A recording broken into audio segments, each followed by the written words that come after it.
किसी गांव में एक परिवार बहुत ही ज़्यादा गरीब समुदाय से आते थे। वह अपने जीवन यापन किसी तरह से मजदूरी करके किया करते थे। त्योहारों का सीजन चल रहा था, दुर्गा पूजा खत्म हो गया था और आने वाली दिवाली, काली पूजा और छठ पर्व की तैयारी हो रही थी। जहां पूरे शहर भर में बड़े बड़े त्योहार के लिए बड़ी बड़ी तैयारी हो रही थी, ठीक उसी समय उनके घर में कुछ ज़्यादा पैसे न होने के कारण परिवार की कोई भी तैयारियां नहीं हो रही थीं, क्योंकि वह एक बहुत ज़्यादा गरीब परिवार से आते थे, जिस कारण से उसके पास कुछ ज़्यादा पैसे नहीं थे। जिस कारण से बोलते हैं और मैं अपनी मनपसंद की तैयारी नहीं कर पा रहा था। दूसरे दिन बेटी जा रही थी, त्योहार नज़दीक आ रहा था। उनके घर वाले मतलब उसके घर में 4 फैमिली लोग रहते थे, जिसमें कि माता पिता और एक भाई और एक बहन रहते थे। भाई का नाम सूरज था और बहन का नाम सरोज था। उन दोनों में से सरोज, जो कि उसकी बहन थी, वह बड़ी थी और घर की पूरी जिम्मेवारी उसी के हाथों में थे। ऐसे में उन्हें यह सोचने पर मजबूर हो गया कि उनके घर में त्योहारों से जाना रहा है, उनके घर में तैयारियां किस तरह से होंगी। फिर उनकी बहन ने दिमाग लगाया कि मैं दिवाली के शुभ अवसर पर मिट्टी के नए नए तथा आकर्षक डिजाइन वाली जलने वाले दिए बनाकर मार्केट में बेचूंगी और फिर उसी पैसे से अपने घर के त्योहार में लगने वाली चीज़ों को लेंगे। ऐसे ही धीरे धीरे दिन भी बीत गया और दिवाली काफ़ी नज़दीक आ गई थी। मतलब कि दिवाली आने में मार्च एक सप्ताह ही बाकी था। वह लड़की मतलब कि सरोज नए नए आकर्षक जलने वाले दिए बनाती है और मार्केट में जाकर बेचने का प्रयास करती है। लेकिन ऐसा कि आप सभी को पता होगा कि आजकल की हमारे भारत की मार्केट में भी नए नए प्रकार के तथा टेक्नोलॉजी के ऊपर निर्भर हो गए हैं और चीनी सामानों का उपयोग करते हैं।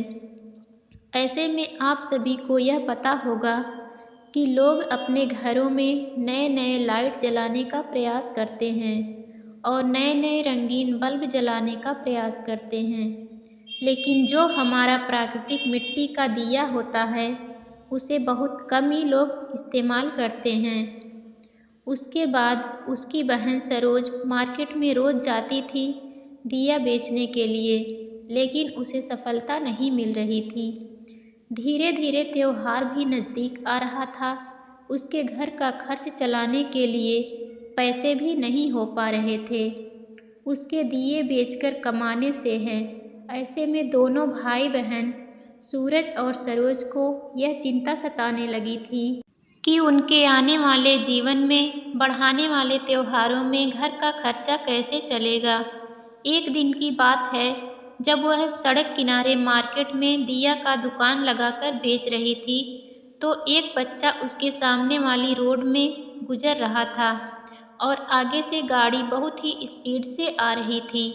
जैसे ही सरोज देखी कि वह बच्चा धीरे धीरे चल रहा है और गाड़ी बहुत स्पीड से आ रही है, तो वह देखी कि बहुत बड़ा एक्सीडेंट होने वाला था।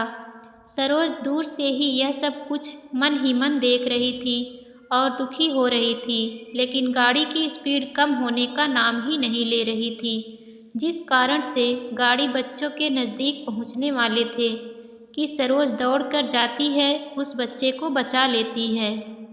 सरोज जैसे ही बच्चे को बचाती है, वह अपने पास वाले बच्चे को अपने दुकान पर ले जाती है। उधर से उस बच्चे के माँ बाप, जो कि काफ़ी ज़्यादा बड़े ख़ानदान से ताल्लुक़ रखते थे, वहाँ आते हैं, दवाई और अपनी बच्ची को देखते हैं कि वह सुरक्षित है।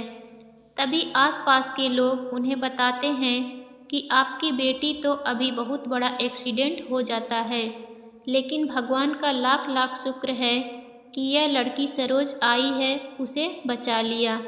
उसके बाद वह बच्चा भी अधूरा कर बोलता है अपने माता पिता से कि आज ये नहीं होती तो हमारा बहुत बड़ा एक्सीडेंट हो जाता। यह सुनकर उसके माता पिता उस लड़की को धन्यवाद कहते हैं और बहुत खुश हो जाता है। वह लड़की परिवार के लिए पहले से ही चिंतित थी। आप सभी को बता दें कि जो आदमी अपने बच्चों को लेने के लिए आया था, वह साथ में सरोज को भी मान सम्मान देने के लिए अपना घर लेकर गया था।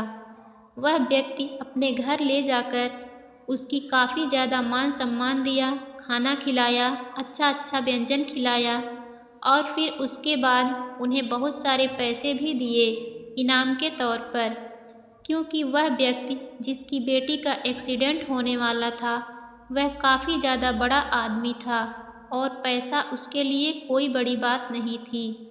लेकिन उसके भी पूरी दीवार कर उसको पैसे की काफ़ी ज़रूरत थी, जिस कारण से हुआ मार्केट में अपना काम कर रही थी। अब तो सरोज के पास भी काफ़ी ज़्यादा पैसे हो गए थे।